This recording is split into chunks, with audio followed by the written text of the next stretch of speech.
Hello students, मैं हूं अर्पित कुमार प्रजापति।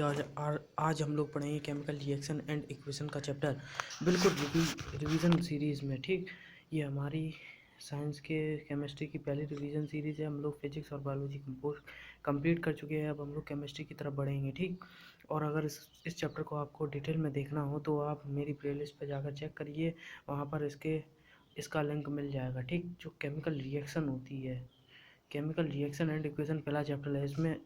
इस चैप्टर में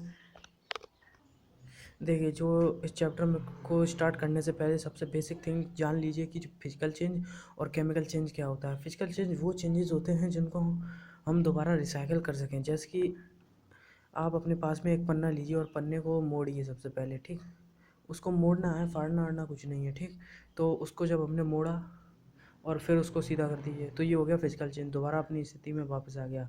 ठीक, केमिकल चेंज वो होते हैं दोस्तों जिसमें हम लोग अपनी रिसाइकल ना कर सकें वो चीज़। ठीक, फॉर एग्ज़ाम्पल जैसे कि हमने दूध में मट्ठा डाला और वो दही बन गया। ठीक, तो हम उसको उस दही से दोबारा दूध नहीं बना सकते, इसको हम लोग केमिकल चेंज कहेंगे। ठीक, तो सबसे पहले जानते हैं हमारा पहला टर्म कि केमिकल रिएक्शन क्या है। ठीक, केमिकल रिएक्शन वो है जिसमें जिसमें हमें नए एलिमेंट की जानकारी मिले। मतलब फॉर एग्ज़ाम्पल के लिए जैसे कि हम मान लेते हैं कि हमने हाइड्रोजन को रिएक्ट कराया ऑक्सीजन के साथ तो बन गया वाटर। ठीक, तो केमिकल रिएक्शन हम क्या चीज़ है, देखिए, केमिकल रिएक्शन वो चीज़ है जिसमें दो एलिमेंट्स को मिलाकर एक नया प्रोडक्ट बनता है, वो भी डिफरेंट प्रॉपर्टी के साथ, उसको कहा जाता है केमिकल रिएक्शन। और केमिकल रिएक्शन आइडेंटिफिकेशन कैसे किया जाता है, देखिए, उसमें तो चेंज हो रहा होगा उसकी स्टेट, मतलब वो सॉलिड से लिक्विड या फिर लिक्विड से गैस बनना होगा। ठीक, चेंज इन कलर, उसके कलर में चेंज आ जाएगा। एवोल्यूशन एवोल्यूशन होगा, गैस का फॉर्मेशन होने लगेगी प्रेसिपिटेट की।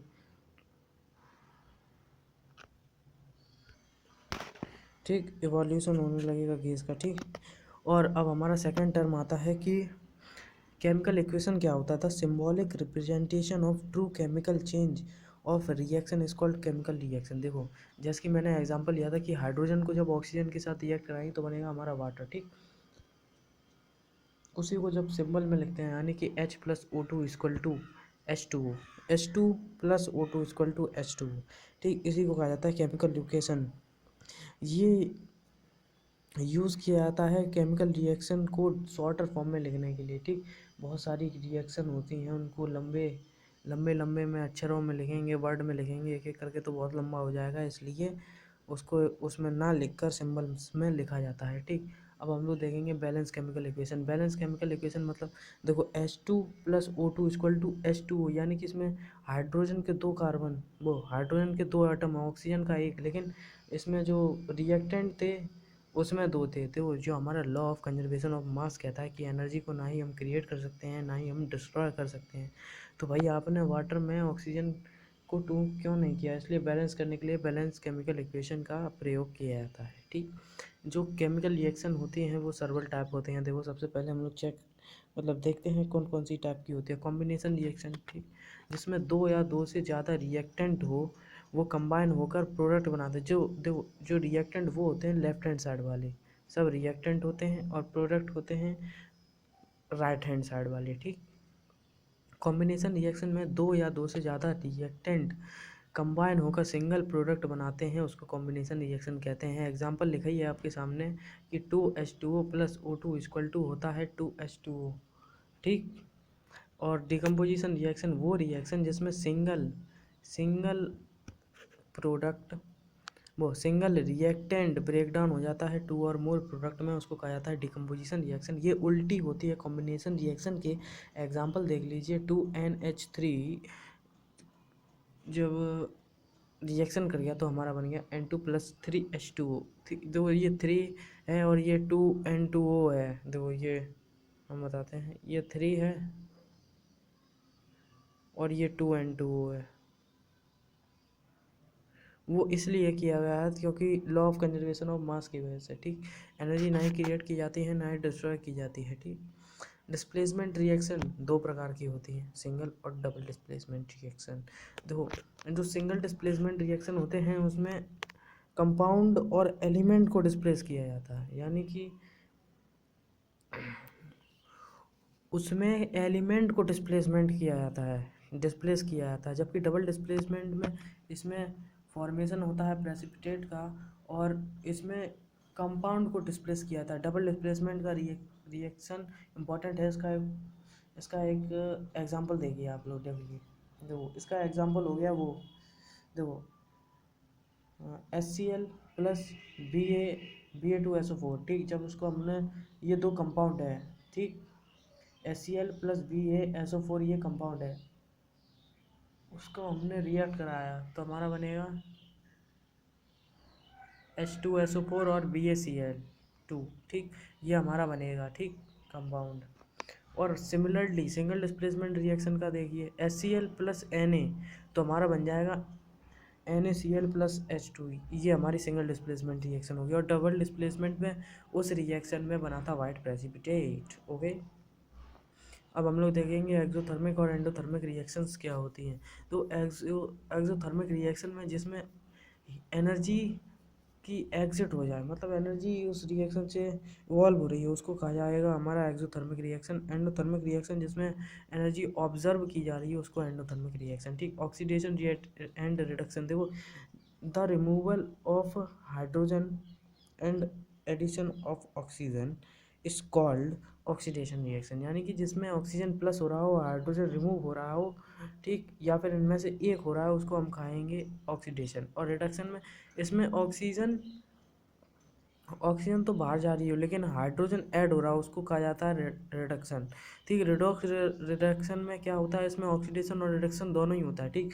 अब हम लोग कोरोजन पे देखते हैं, कोरोजन कोरोजन कोरोजन।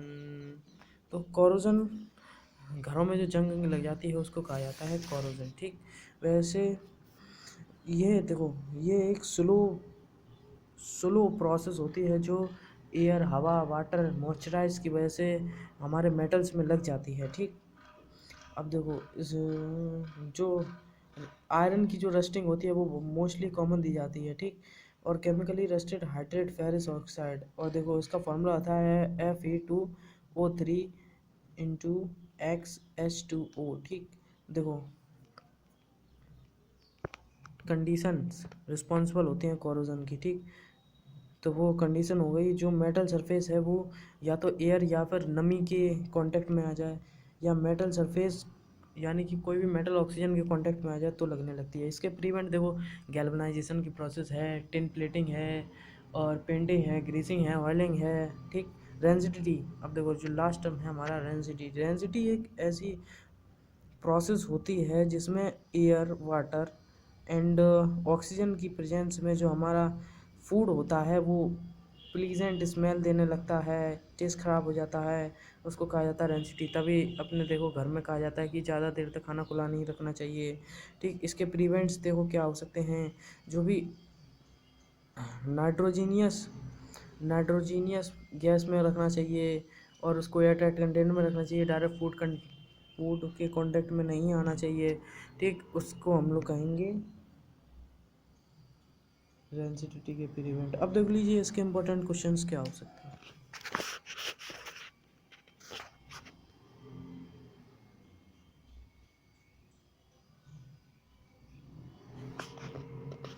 देखिए सबसे पहला क्वेश्चन इसमें पूछा गया है, why should A manganese ribbon be cleaned before burning air. देखो क्यों मैंगनीज ये रिबन क्लीन हो जाते हैं बर्निंग ऑफ एयर से, ठीक। तो जो मैंगनीज रिबन है वो क्लीन हो जाती है सैंड पेपर की बर्निंग, जब उसको जलाया जाता है वाइट लेयर तो वो बना देती है अपना मैग्नीशियम ऑक्साइड, वो उड़ जाता है मैग्नीशियम ऑक्साइड, जिसकी वजह से हमारा बर्निंग होता है वो क्लू हो जाता है, ठीक। वट देखो जो ये बी वाली है उसको तो रिएक्शन आपको याद करनी पड़ेगी, ठीक। इसमें पूछा गया है कौन सी रिएक्शन है जो रिफाइनिंग करती है सिल्वर नाइट्रेट बनाने में, ठीक।